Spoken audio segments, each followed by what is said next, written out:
ಪದೇ ಪದೇ ಮೋದಿ ಸರ್ಕಾರವನ್ನ ಹಾಡಿ ಹೊಗಳ್ತಾ ಇದ್ದಾರೆ. ಕಾಂಗ್ರೆಸ್ನಿಂದ ಅಂತರ ಕಾಯ್ದುಕೊಂಡಿದ್ದಾರೆ. ಆಪರೇಷನ್ ಸಿಂಧೂರ್ನ ನಂತರವಂತೂ ಕಾಂಗ್ರೆಸ್ಸಿಗರ ಕೆಂಗಣ್ಣಿಗೆ ಗುರಿಯಾಗಿದ್ದಾರೆ. ಆಪರೇಷನ್ ಸಿಂಧೂರ್ ಬಗ್ಗೆ ರಾಷ್ಟ್ರದ ಭದ್ರತೆಯೇ ಮೊದಲ ಆದ್ಯತೆ, ರಾಷ್ಟ್ರ ಮೊದಲು ಅನ್ನೋ ಸ್ಟೇಟ್ಮೆಂಟ್ ಅನ್ನ ಕೊಡೋದ್ರ ಮೂಲಕ ಉಪರಾಷ್ಟ್ರಪತಿ ಹುದ್ದೆಗೆ ಹತ್ರ ಆಗ್ತಾ ಇದ್ದಾರಾ? ವಿದಾಯದ ಭಾಷಣವೂ ಇಲ್ಲದೆ ಹುದ್ದೆ ತೊರೆದಿದ್ದಾರೆ ಜಗದೀಪ್ ಧನ್ಕರ್. ಸಂಸತ್ ಅಧಿವೇಶನದ ಮೊದಲ ದಿನವೇ ಧನ್ಕರ್ ರಾಜೀನಾಮೆ ಕೊಟ್ಟಿರೋದು. ಮೊದಲ ದಿನದ ಕಲಾಪದ ನಂತರ ರಾಜೀನಾಮೆ ಕೊಟ್ಟಿದ್ದಾರೆ. ರಾಜ್ಯಸಭೆ ಸಭಾಪತಿಯೂ ಆಗಿದ್ದ ಉಪರಾಷ್ಟ್ರಪತಿ ಜಗದೀಪ್ ಧನ್ಕರ್ ರಾಜೀನಾಮೆ ಬಗ್ಗೆ ರಾಜ್ಯಸಭೆಯಲ್ಲಿ ಉಪಸಭಾಪತಿಯಿಂದ ಮಾಹಿತಿ. ವಿದಾಯವೂ ಇಲ್ಲದೆ ಹುದ್ದೆಯಿಂದ ನಿರ್ಗಮಿಸಿದ್ದಾರೆ. ಇದೂ ಕೂಡ ಚರ್ಚೆ ಆಗ್ತಾ ಇದೆ. ರಾಜ್ಯಸಭೆ ಸಭಾಪತಿಯೂ ಆಗಿದೆ. ರಾಜೀನಾಮೆ ಬಗ್ಗೆ ರಾಜ್ಯಸಭೆಯಲ್ಲಿ ಉಪಸಭಾಪತಿ ಮಾಹಿತಿ ಕೊಡ್ತಾರೆ. ಆದರೆ ವಿದಾಯವೂ ಇಲ್ಲದೆ ಹುದ್ದೆಯಿಂದ ನಿರ್ಗಮಿಸಿದ್ದು ಕೂಡ ಮತ್ತೊಂದು ಸುತ್ತಿನ ಅನುಮಾನಕ್ಕೆ ಕಾರಣವಾಗ್ತಾ ಇದೆ. Announcement by the chair. The occurrence of vacancy in the office of Honorable Vice President is envisaged in the Constitution as and when communication in respect of further constitutional process is received, the same shall be shared. Announcement regarding 267. Announcement. ಈ ಬಗ್ಗೆ ಹೆಚ್ಚಿನ details ಅನ್ನ ಕೊಡ್ತಾರೆ ನಮ್ಮ ಹಿರಿಯ ಪ್ರತಿನಿಧಿ ಪ್ರಶಾಂತ್ ನಾಥು, ನೇರ ಸಂಪರ್ಕದಲ್ಲಿ ಜಾಯ್ನ್ ಆಗಿದ್ದಾರೆ. ಪ್ರಶಾಂತ್, ಈಗ ಉಪರಾಷ್ಟ್ರಪತಿಗಳ ರಾಜೀನಾಮೆ ಅನ್ನೋದು ಬಹಳ ಜೋರಾಗಿ ಚರ್ಚೆ ಆಗ್ತಾ ಇರುವಂತಹ ವಿಚಾರ. ನಿನ್ನೆ ಸಂಸತ್ತಿನ ಅಧಿವೇಶನ ಶುರುವಾಗಿದೆ. ಚರ್ಚೆ ನಡೆಸೋದಕ್ಕೆ, ಸರ್ಕಾರವನ್ನ ಇಕ್ಕಟ್ಟಿಗೆ ಸಿಕ್ಕಾಕ್ಸೋದಕ್ಕೆ ವಿಪಕ್ಷಗಳ ಹತ್ರ ಸಾಕಷ್ಟು ಅಸ್ತ್ರಗಳಿತ್ತು. ಬಟ್ ಅದರ ಜೊತೆಗೆ ಒಂದು ಅಸ್ತ್ರ ಆಡ್ ಆಗಿರೋದು ಅಂದ್ರೆ ಅದು ಉಪರಾಷ್ಟ್ರಪತಿಗಳ ರಾಜೀನಾಮೆ. ಒಂದು, ಈ ರಾಜೀನಾಮೆ ಯಾವ ಕಾರಣಕ್ಕೆ, ಇನ್ನೊಂದು ಪ್ರಮುಖವಾಗಿ ರೇಸ್ ನಲ್ಲಿರೋರು, ಅದು ಕೂಡ ಯಾವ್ಯಾವ ಕಾರಣಕ್ಕೆ ಅವ್ರಿಗೆ ದಕ್ಕಬಹುದು ಈ ಹುದ್ದೆ ಅನ್ನೋದು ಬಹಳ ಜೋರಾಗಿ ಚರ್ಚೆ ಆಗ್ತಾ ಇರೋದು. ಶ್ವೇತಾ, ನರೇಂದ್ರ ಮೋದಿ ಅಧಿಕಾರಕ್ಕೆ ಬಂದು 11 ವರ್ಷಗಳ ನಂತರ ಮೊದಲ ಬಾರಿ ಅನಿಸುತ್ತೆ ಸರ್ಕಾರ ಮತ್ತು ಒಬ್ಬ ಕಾನ್ಸ್ಟಿಟ್ಯೂಷನಲ್ ಪೋಸ್ಟ್ನಲ್ಲಿರ್ತಕ್ಕಂಥ ಕಾನ್ಸ್ಟಿಟ್ಯೂಷನ್ ಹೆಡ್, ರಾಷ್ಟ್ರಪತಿಗಳ ನಂತರ ಉಪರಾಷ್ಟ್ರಪತಿಗಳ ಹೆಸರು ಬರುತ್ತೆ. ಆ ತಿಕ್ಕಾಟದ ಕಾರಣದಿಂದಾಗಿ ರಾಜೀನಾಮೆಯ ಪರಿಸ್ಥಿತಿ ಉದ್ಭವ ಆಯ್ತಾ ಅಂತಕ್ಕಂಥ ಪ್ರಶ್ನೆ ಹೇಳೋದು ಸ್ವಾಭಾವಿಕ. ಯಾಕಂದರೆ ಯಾವುದೇ ರೀತಿಯ ರಾಜೀನಾಮೆಯನ್ನು ಮೆಡಿಕಲ್ ಗ್ರೌಂಡ್ಸ್ ಮೇಲೆ ಕೊಡೋದಿದ್ರೂ ಕೂಡ ಉಪರಾಷ್ಟ್ರಪತಿಗಳಂಥ ಹುದ್ದೆಯಲ್ಲಿರ್ತಕ್ಕಂಥವ್ರು ಸೆಷನ್ನ ಮೊದಲ ದಿನದ ಸಂಜೆ ಆ ರಾಜೀನಾಮೆಯನ್ನು ಕೊಡ್ತಕ್ಕಂಥ ಪ್ರಶ್ನೆಯೇ ಉದ್ಭವಿಸಲ್ಲ. ಸರ್ಕಾರಕ್ಕೆ ಆ್ಯಂಪಲ್ ಟೈಮ್ ಕೊಡಲಾಗತ್ತೆ. ಯಾಕಂದರೆ ಒಂದು ಸೆಷನ್ ಅಂದ ತಕ್ಷಣ ಸರ್ಕಾರ ಮತ್ತು ಇಡೀ ಪಾರ್ಲಿಮೆಂಟ್ನಲ್ಲಿ ಅತಿ ಹೆಚ್ಚು ತಯಾರಿಯನ್ನು ಮಾಡಬೇಕಾಗತ್ತೆ. ಆ ಸಂದರ್ಭದಲ್ಲಿ ನಿನ್ನೆ ಇಡೀ ದಿನ ಕಾರ್ಯಕಲಾಪಗಳಲ್ಲಿ ಭಾಗವಹಿಸಿ ಎರಡೆರಡು ಬಿಸ್ನೆಸ್ ಅಡ್ವೈಸರಿ ಕಮಿಟಿಯ ಸಭೆಗಳನ್ನು ನಡೆಸಿ ಸಂಜೆ ಏಕಾಏಕಿ ಜಗದೀಪ್ ಧನ್ಕರ್ ರಾಜೀನಾಮೆ ಯಾಕೆ ಕೊಟ್ಟರು ಅಂತಕ್ಕಂಥ ಪ್ರಶ್ನೆ ಹೇಳೋದು, ಒಂದು ಚರ್ಚೆ ಆಗ್ತಕ್ಕಂಥ ಪರಿಸ್ಥಿತಿಯೂ ಕೂಡ ನಿರ್ಮಾಣ ಆಗಿದೆ. ಸ್ವಲ್ಪ ಹೊತ್ತಿನ ಮುಂಚೆ ಅಷ್ಟೇ ರಾಷ್ಟ್ರಪತಿ ದ್ರೌಪದಿ ಮುರ್ಮು ಉಪರಾಷ್ಟ್ರಪತಿಗಳ ರಾಜೀನಾಮೆಯನ್ನು ಅಂಗೀಕರಿಸಿದ್ದಾರೆ. ಅದನ್ನು ನೋಟಿಫೈ ಮಾಡಲಿಕ್ಕೆ ಸರ್ಕಾರದ ಬಳಿಯೂ ಕೂಡ ಕಳಿಸ್ಕೊಟ್ಟಿದ್ದಾರೆ. ಅದರ ಅರ್ಥ ಯಾವುದೇ ಆಂಬಿಗ್ವಿಟಿ ಉಳಿದಿಲ್ಲ ಅಂತಕ್ಕಂಥದ್ದು ಸ್ಪಷ್ಟ.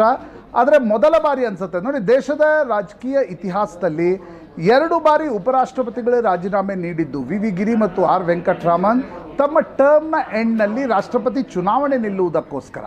ಆದರೆ ಮೊದಲ ಬಾರಿ ಈ ರೀತಿ ಕಾನ್ಸ್ಟಿಟ್ಯೂಷನ್ ಹೆಡ್ಗಳಲ್ಲಿರ್ತಕ್ಕಂಥವರು ಸರ್ಕಾರದ ಜೊತೆಗಿನ ತಿಕ್ಕಾಟದ ಕಾರಣದಿಂದಾಗಿ ರಾಜೀನಾಮೆಯನ್ನು ನೀಡಿದ್ರ. ಯಾಕೆ ತಿಕ್ಕಾಟ ಅನ್ನುವ ಪ್ರಶ್ನೆ ಹೇಳೋದು ಸ್ವಾಭಾವಿಕ. ನಿನ್ನೆ ಕೆಲ ಮಹತ್ವಪೂರ್ಣ ಘಟನೆಗಳು ನಡೆದವು.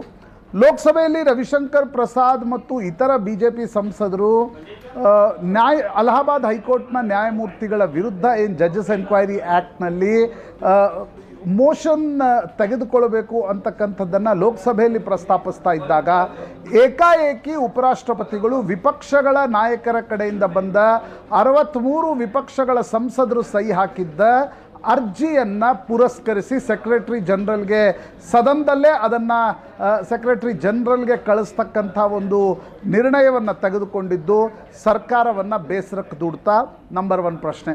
ಆ ಕಾರಣದಿಂದ ರಾಜ್ಯಸಭೆಯ ಸಭಾನಾಯಕ JP ನಡ್ಡಾ ಮತ್ತು ಸಂಸದೀಯ ವ್ಯವಹಾರಗಳ ಸಚಿವ ಕಿರಣ್ ರಿಜಿಜು ಬಿಸ್ನೆಸ್ ಅಡ್ವೈಸರಿ ಕಮಿಟಿಯ ಸಭೆಯಲ್ಲಿ ಪಾಲ್ಗೊಳ್ಳಿಲ್ಲ. 4 ಗಂಟೆ 30 ನಿಮಿಷಕ್ಕೆ ಒಂದೇನು ಸಭೆ ಆಯೋಜನೆಯಾಗಿತ್ತು. ಅಲ್ಲಿ ಇನ್ನೊಬ್ಬ ಸಚಿವ ಮುರುಗನ್ ಅವರು ಹೋಗಿ ನಾಳೆ ಸಭೆ ನಡೆಸ್ರಿ ಅಂತಕ್ಕಂಥದ್ದು ಹೇಳಿದರು. ಅದು ಜಗದೀಪ್ ಧನ್ಕರ್ ಮತ್ತು ಸರ್ಕಾರದ ನಡುವಿನ ನೇರ ತಿಕ್ಕಾಟಕ್ಕೆ ಕಾರಣ ಆಯಿತು ಅಂತಕ್ಕಂಥದ್ದನ್ನು ಕೂಡ ಹೇಳಲಾಗ್ತಾ ಇದೆ. ಎರಡನೇ ಕಾರಣ ಮೇಲ್ನೋಟಕ್ಕೆ ಗೋಚರಿಸ್ತಾ ಇರತಕ್ಕಂಥದ್ದು, ನ್ಯಾಷನಲ್ ಜುಡಿಷಿಯಲ್ ಅಪಾಯಿಂಟ್ಮೆಂಟ್ ಕಮಿಷನ್ನ ಸುಪ್ರೀಂ ಕೋರ್ಟ್ನ ತೀರ್ಪು ಬಂದ ನಂತರ ಜಗದೀಪ್ ಧನ್ಕರ್ ನೇರವಾಗಿ ನ್ಯಾಯಾಂಗವನ್ನು ತರಾಟೆಗೆ ತೆಗೆದುಕೊಳ್ತಕ್ಕಂಥ ಅಥವಾ ನ್ಯಾಯಾಂಗದ ಬಗ್ಗೆ ಕೆಲ ಟಿಪ್ಪಣಿಗಳನ್ನು ಮಾಡ್ತಕ್ಕಂಥ ಪ್ರಯತ್ನವನ್ನು ಮಾಡಿದರು. ರೀಸೆಂಟ್ಲಿ ಕೂಡ ಕೆಲ ಕಾರ್ಯಕ್ರಮಗಳಲ್ಲಿ ಅವರು ಇಡೀ ತೀರ್ಪಿನ ಬಗ್ಗೆ ಒಂದಿಷ್ಟು ಉಲ್ಲೇಖಗಳನ್ನು ವಿಮರ್ಶೆಗಳನ್ನು ಕೂಡ ಮಾಡಿದರು. ಈಗ ರಾಜ್ಯಸಭೆಯಲ್ಲಿ ಏಕಾಏಕಿ ವಿಪಕ್ಷಗಳ ಸಂಸದರ ಏನೊಂದು ಗೊತ್ತುವಳಿ ಇದೆ, ಆ ಅರ್ಜಿಯನ್ನು ಉಪರಾಷ್ಟ್ರಪತಿಗಳು ಸ್ವೀಕರಿಸಿದ್ದು ಸರ್ಕಾರಕ್ಕೆ ಇನ್ನೊಂದು ಸುತ್ತಿನ ಶಾಸಕಾಂಗ ಮತ್ತು ನ್ಯಾಯಾಂಗದ ತಿಕ್ಕಾಟಕ್ಕೆ ನಾಂದಿ ಹಾಡುತ್ತೆ ಅನ್ನುವ ಕಾರಣಕ್ಕೋಸ್ಕರ ಜಗದೀಪ್ ಧನ್ಕರ್ ಅವರಿಗೆ ಸರ್ಕಾರದ ಟಾಪ್ ಮೋಸ್ಟ್ ವ್ಯಕ್ತಿಗಳ ಕಡೆಯಿಂದ ಫೋನ್ ಹೋಯ್ತಾ ರಾಜೀನಾಮೆ ಕೊಡಿ ಅಂತಕ್ಕಂಥದ್ರ ಬಗ್ಗೆ ಈ ಎರಡು ಪ್ರಮುಖ ಕಾರಣಗಳ ಬಗ್ಗೆ ಚರ್ಚೆ ನಡೀತಾ ಇದೆ. ಸ್ಕ್ರಿಪ್ಟೆಡ್ ಇರೋದಾದರೆ ನಾನು ಆಗಲೇ ಹೇಳಿದಂತೆ ಇದು ಸೆಷನ್ನ ಮೊದಲನೇ ದಿನ ಇರೋಲ್ಲ, ಸರ್ಕಾರಕ್ಕೂ ಕೂಡ ಸಾಕಷ್ಟು ಮುಜುಗರವನ್ನು ತರ್ತಕ್ಕಂಥ ವಿಷಯ. ಆದರೆ ಪೊಲಿಟಿಕಲಿ ಬಿಹಾರ ಅಥವಾ ಕೇರಳದ ಚುನಾವಣೆಯನ್ನು ಗಮನದಲ್ಲಿಟ್ಕೊಂಡು ಜಗದೀಪ್ ಧನ್ಕರ್ ವಿಪಕ್ಷಗಳನ್ನು ಕೂಡ ವಿಶ್ವಾಸಕ್ಕೆ ತೆಗೆದುಕೊಳ್ತಾ ಇಲ್ಲ, ನ್ಯಾಯಾಂಗದ ಬಗ್ಗೆ ಕೂಡ ಮಾತಾಡ್ತಾ ಇದ್ದಾರೆ, ಓವರ್ ಆ್ಯಕ್ಟಿವ್ ಇದ್ದಾರೆ ಕಾನ್ಸ್ಟಿಟ್ಯೂಷನ್ ಪೋಸ್ಟ್ನಲ್ಲಿ ಅನ್ನುವ ಕಾರಣಕ್ಕೋಸ್ಕರ ರಾಜೀನಾಮೆ ಪಡೀಲಾಯ್ತಾ? ಈ ಪ್ರಶ್ನೆ ನಿಶ್ಚಿತವಾಗಿದೆ. ಈಗಷ್ಟೇ ಪ್ರಧಾನಮಂತ್ರಿ ನರೇಂದ್ರ ಮೋದಿ ಮೆಡಿಕಲ್ ಗ್ರೌಂಡ್ಸ್ ಮೇಲೆ ಜಗದೀಪ್ ಧನ್ಕರ್ ರಾಜೀನಾಮೆಯನ್ನು ಕೊಟ್ಟಿದ್ದಾರೆ. ಅದರ ಬಗ್ಗೆ ಕೂಡ ಒಂದು ಟ್ವೀಟನ್ನು ನರೇಂದ್ರ ಮೋದಿ ಸ್ವಲ್ಪ ಹೊತ್ತಿನ ಮುಂಚೆ ಮಾಡಿದ್ದಾರೆ. ರಾಷ್ಟ್ರಪತಿಗಳು ಕೂಡ ಉಪರಾಷ್ಟ್ರಪತಿಗಳ ರಾಜೀನಾಮೆಯ ಅಂಗೀಕಾರದ ಬಗ್ಗೆ ಒಂದು ಅಧಿಕೃತ ಆದೇಶವನ್ನು ಹೊರಡಿಸಿದ್ದಾರೆ. ಸಂವಿಧಾನದಲ್ಲಿ ಎಲ್ಲೂ ಕೂಡ ಉಪರಾಷ್ಟ್ರಪತಿಗಳ ಚುನಾವಣೆಯನ್ನು 6 ತಿಂಗಳ ಒಳಗಡೆ ನಡೆಸಬೇಕು ಅಂತಕ್ಕಂಥ ಉಲ್ಲೇಖ ಇಲ್ಲ. ಹೀಗಾಗಿ ಸರ್ಕಾರ ಶಾಕ್ನಲ್ಲಿದ್ದರೆ ತಕ್ಷಣಕ್ಕೆ ಉಪರಾಷ್ಟ್ರಪತಿಗಳ ಚುನಾವಣೆಯನ್ನು ನಡೆಸುತ್ತಾ ಅಥವಾ ಉಪರಾಷ್ಟ್ರಪತಿಯ ಒಂದು ಪ್ರೈಮರಿ ಡ್ಯೂಟಿ ರಾಜ್ಯಸಭೆಯ ಸಭಾಪತಿಯಾಗಿ ಕೆಲಸ ನಿರ್ವಹಿಸೋದಿರುತ್ತೆ. ಅಲ್ಲಿ ಉಪಸಭಾಪತಿ ಹರಿವಂಶ್ ಇದ್ದಾರೆ. ಹರಿವಂಶ್ ಅವರ ಅಧ್ಯಕ್ಷತೆಯಲ್ಲಿ ರಾಜ್ಯಸಭೆ ಇನ್ನೊಂದು ಸ್ವಲ್ಪ ದಿನ ನಡೆದುಕೊಂಡು ಹೋಗಲಿ ಅಂತಕ್ಕಂಥ ನಿರ್ಧಾರವನ್ನು ತೆಗೆದುಕೊಳ್ಳುತ್ತಾ ಈ ಬಗ್ಗೆ ರಾಜನಾಥ್ ಸಿಂಗ್ ಅವರ ನಿವಾಸದಲ್ಲಿ ಒಂದು ಮಹತ್ವದ ಸಭೆ ಕೂಡ ಬೆಳಗ್ಗೆ ನಡೆದಿದೆ. ರಾಜನಾಥ್ ಸಿಂಗ್, ಅಮಿತ್ ಶಾ, JP ನಡ್ಡಾ ಸೇರಿದಂತೆ ಹಿರಿಯ ಸಚಿವರು ಈ ಸಭೆಯಲ್ಲಿ ಪಾಲ್ಗೊಂಡಿದ್ದರು. ಇವತ್ತು ಪಾರ್ಲಿಮೆಂಟ್ನಲ್ಲಿ ಪ್ರಧಾನಮಂತ್ರಿಗಳ ಜೊತೆಗೂ ಕೂಡ ಈ ಹಿರಿಯ ಸಚಿವರ ಸಭೆ ನಡೆಯುತ್ತೆ ಅಂತಕ್ಕಂಥದ್ದನ್ನು ಹೇಳಲಾಗ್ತಾ ಇದೆ. ಅದಾದ ನಂತರ ತಕ್ಷಣಕ್ಕೆ ಚುನಾವಣೆ ನಡೆಯುತ್ತಾ, ಚುನಾವಣೆ ನಡೆದರೆ ಯಾರ್ಯಾರು, ಚುನಾವಣೆ ನಡೆಯದಿದ್ದರೆ ಯಾವ ಒಂದು ನಿರ್ಧಾರವನ್ನು ಸರ್ಕಾರ ತೆಗೆದುಕೊಳ್ಳುತ್ತೆ, ಈ ಬಗ್ಗೆ ಒಂದು ಅಂತಿಮವಾಗಿರ್ತಕ್ಕಂಥ ಚಿತ್ರಣ ಸಂಜೆ ಹೊತ್ತಿಗೆ ದೊರೆಯುವ ಸಾಧ್ಯತೆಗಳಿವೆ. ಶ್ವೇತಾ, ಓಕೆ, ಉಪರಾಷ್ಟ್ರಪತಿಗಳ ಈ ದಿಢೀರ್ ರಾಜೀನಾಮೆ ಇದು ಹಾಗಾದ್ರೆ ಬಿಜೆಪಿಗೂ ಕೂಡ ಶಾಕ್ ಕೊಟ್ಟಿದೆ. ಈಗ ಅನಾರೋಗ್ಯದ ಕಾರಣ ಅಂತ ಹೇಳಿ ರಾಜೀನಾಮೆ ಕೊಟ್ಟಿರ್ಬೋದು, ಮೋದಿ ಕೂಡ ಹಾಗೆ ಟ್ವೀಟ್ ಮಾಡಿರ್ಬೋದು, ಬಟ್ ಬೇರೆ ಬೇರೆ ಆಂಗಲ್ ನಲ್ಲಿ ಈಗ ಚರ್ಚೆ ಆಗ್ತಾ ಇದೆ. ಒಂದು ಮಿತ್ರ ಪಕ್ಷಗಳಿಗೆ ಏನಂತ ಬಿಜೆಪಿ ಉತ್ತರ ಕೊಡುತ್ತೆ, ಇನ್ನೊಂದು ಕಾಂಗ್ರೆಸ್ ಕೈಗೆ ಇದು ಒಂದು ದೊಡ್ಡ ಅಸ್ತ್ರ ಆಗಿರೋದ್ರಿಂದ ಕಾಂಗ್ರೆಸ್ ಇದನ್ನ ಯಾವ ರೀತಿ ಬಳಕೆ ಮಾಡಿಕೊಳ್ಳುತ್ತೆ? ನೋಡಿ, ಕಾಂಗ್ರೆಸ್ಗೆ ನಿಶ್ಚಿತವಾಗಿರ್ತಕ್ಕಂಥ ಒಂದು ಅಸ್ತ್ರ. ಜಗದೀಪ್ ಧನ್ಕರ್ ಬಗ್ಗೆ ಕಾಂಗ್ರೆಸ್ಗೆ ಭಾಳ ಒಳ್ಳೆಯ ಅಭಿಪ್ರಾಯ ಇರಲಿಲ್ಲ. ಕಳೆದ ವರ್ಷ ಕೂಡ ಒಂದು ಅವಿಶ್ವಾಸ ಗೊತ್ತುವಳಿಯ ನಿರ್ಣಯವನ್ನು ವಿಪಕ್ಷಗಳ ಸಂಸದರು ಕೊಟ್ಟಿದ್ದರು. ಉಪರಾಷ್ಟ್ರಪತಿ ಜಗದೀಪ್ ಧನ್ಕರ್ ಸರ್ಕಾರದ ಪರವಾಗಿ ಜಾಸ್ತಿ ಮಾತಾಡ್ತಾರೆ ಸದನದಲ್ಲಿ ಅಂತಕ್ಕಂಥದ್ದು. ಆದರೆ ಆ ಅವಿಶ್ವಾಸ ಗೊತ್ತುವಳಿ ಬಿದ್ದು ಹೋಯಿತು. ಹೀಗಾಗಿ ಈಗ ಏಕಾಏಕಿ ನಿನ್ನೆಯಿಂದ ವಿಪಕ್ಷಗಳ ಸಂಸದರಿಗೂ ಕೂಡ ಜಗದೀಪ್ ಧನ್ಕರ್ ಅವರ ರಾಜೀನಾಮೆ ಒಂದು ಅಸ್ತ್ರ ಸಿಕ್ಕಿದೆ. ಯಾಕಂದರೆ ಸರ್ಕಾರ ಮತ್ತು ಉಪರಾಷ್ಟ್ರಪತಿಗಳ ನಡುವೆ ಯಾಕಾಗಿ ತಿಕ್ಕಾಟ ನಡೆಯಿತು ಅಂತಕ್ಕಂಥದ್ರ ಬಗ್ಗೆ ನಾನಾ ಹಂತದಲ್ಲಿ ನಾನಾ ಸ್ಪೆಕ್ಯುಲೇಷನ್ಸ್ಗಳು, ನಾನಾ ಚರ್ಚೆಗಳು ನಡೀತಾ ಇವೆ. ವಿಪಕ್ಷಗಳ ಸಂಸದರು ಸರ್ಕಾರವನ್ನು ತರಾಟೆಗೂ ಕೂಡ ನಿಶ್ಚಿತವಾಗಿ ತೆಗೆದುಕೊಳ್ತಾ ಇದ್ದಾರೆ. ಆದರೆ ಸರ್ಕಾರದ ಮನಸ್ಸಿನಲ್ಲಿ ಏನಿದೆ ಅಂತಕ್ಕಂಥದ್ದು ಸ್ಪಷ್ಟವಾಗ್ತಾ ಇಲ್ಲ. ಸರ್ಕಾರ ಇಲ್ಲ ಬಿಹಾರ ಮತ್ತು ಕೇರಳವನ್ನು ಗಮನದಲ್ಲಿಟ್ಕೊಂಡು ಇದನ್ನು ಮೊದಲೇ ನಿರ್ಧರಿಸಿತ್ತು ಅಂತಕ್ಕಂಥದ್ದನ್ನು ಕೂಡ ಕೆಲ ಆಡಳಿತ ಪಕ್ಷದ ಸಂಸದರು ಹೇಳ್ತಾ ಇದ್ದಾರೆ. ಆದರೆ ಅದರ ಬಗ್ಗೆ ಯಾವುದೇ ರೀತಿಯಾಗಿರ್ತಕ್ಕಂಥ ಸ್ಪಷ್ಟತೆ ಇಲ್ಲ.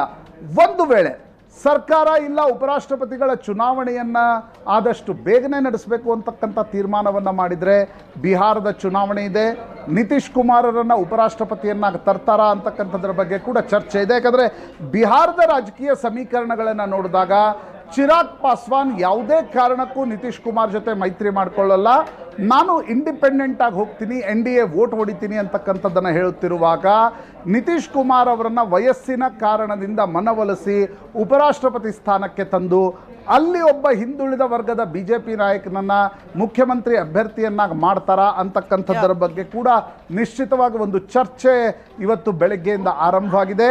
ಇನ್ನೊಂದು ಕಡೆ ಶಶಿ ಥರೂರನ್ನು ಕೇರಳದ ಚುನಾವಣೆಯನ್ನು ಗಮನದಲ್ಲಿಟ್ಕೊಂಡು ಅವರನ್ನು ಉಪರಾಷ್ಟ್ರಪತಿ ಸ್ಥಾನಕ್ಕೆ ತಂದು ವಿಪಕ್ಷಗಳನ್ನು ಕೂಡ ಮುಜುಗರಕ್ಕೆ ದೂಡಿ ಕೇರಳದಲ್ಲಿ ಒಂದು ಗುಡ್ ವಿಲ್ ಅನ್ನು ಸಂಪಾದಿಸ್ತಕ್ಕಂಥ ಪ್ರಯತ್ನವನ್ನು ಮಾಡಲಾಗತ್ತ. But this is after thought ಅನಿಸುತ್ತೆ. ಯಾರನ್ನ ತರಬೇಕು ಅಂತಕ್ಕಂಥದ್ದು ಆಫ್ಟರ್ ಥಾಟ್ ಇರ್ಬೋದು. ಸರ್ಕಾರ ಮತ್ತು ಉಪರಾಷ್ಟ್ರಪತಿಗಳ ಮಧ್ಯೆ ಒಂದು ಇಗೋ ಕ್ಲಾಶ್ ನಡೆದಿದೆ ಅಂತಕ್ಕಂಥದ್ದು ಅವರು ಕೊಟ್ಟಿರ್ತಕ್ಕಂಥ ರಾಜೀನಾಮೆಯ ಪ್ರಕ್ರಿಯೆಯಿಂದ ಮೇಲ್ನೋಟಕ್ಕೆ ಸ್ಪಷ್ಟವಾಗಿ ಅನ್ನಿಸ್ತಾ ಇದೆ. ಯಾಕಂದರೆ ನಿನ್ನೆ ಮಧ್ಯಾಹ್ನ 4:15 ಸದನದ ಕಲಾಪಗಳಲ್ಲಿ ಜಗದೀಪ್ ಧನ್ಕರ್ ಸಭಾಪತಿಯಾಗಿ ಕಾರ್ಯಕಲಾಪಗಳನ್ನು ಆಕ್ಟಿವ್ ಆಗಿ ನಿಭಾಯಿಸ್ತಾ ಇದ್ರು. ಅವರು ಸ್ವಲ್ಪ ದಿನಗಳ ಹಿಂದೆ ಆಂಜಿಯೋಪ್ಲಾಸ್ಟ್ ಆಗಿದೆ. ಆದರೆ ಅದು ಸದನದ ಕಲಾಪಗಳಿಂದ ದೂರ ಉಳಿಯುವಂತೆ ಮೆಡಿಕಲ್ ಗ್ರೌಂಡ್ಸ್ ಮೇಲೆ ರಾಜೀನಾಮೆ ನೀಡುವ ಮಟ್ಟಕ್ಕೆ ಹೆಲ್ತ್ ಯಾವುದೇ ರೀತಿಯಾಗಿರ್ತಕ್ಕಂಥ ಡಿಟೇರಿಯೇಷನ್ ಇರಲಿಲ್ಲ ಅನ್ನೋದು ನಿನ್ನೆಯ ಕಲಾಪಗಳಿಂದ ಸ್ಪಷ್ಟವಾಗ್ತಾ ಇತ್ತು. ನಿನ್ನೆ ಬಿಸ್ನೆಸ್ ಅಡ್ವೈಸರಿ ಕಮಿಟಿ ಸಭೆಯನ್ನು ಕರೆಯಲಾಗಿತ್ತು 12:30ಕ್ಕೆ. JP ನಡ್ಡಾ, ಕಿರಣ್ ರಿಜಿಜು ಅಲ್ಲಿದ್ದರು.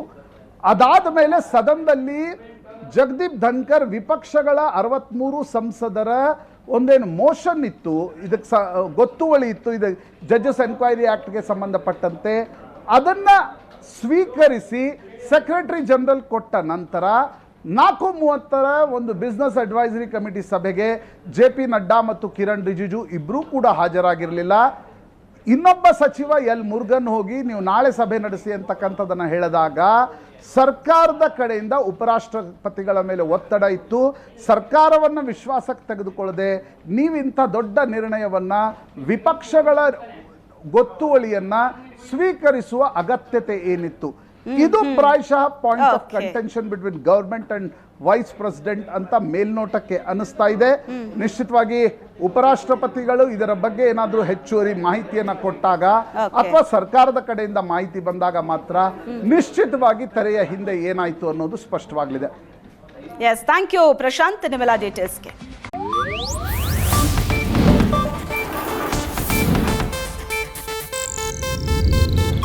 ಇದು ಏಷ್ಯಾನೆಟ್ ನ್ಯೂಸ್ ನೆಟ್ವರ್ಕ್ ಪ್ರಸ್ತುತಿ.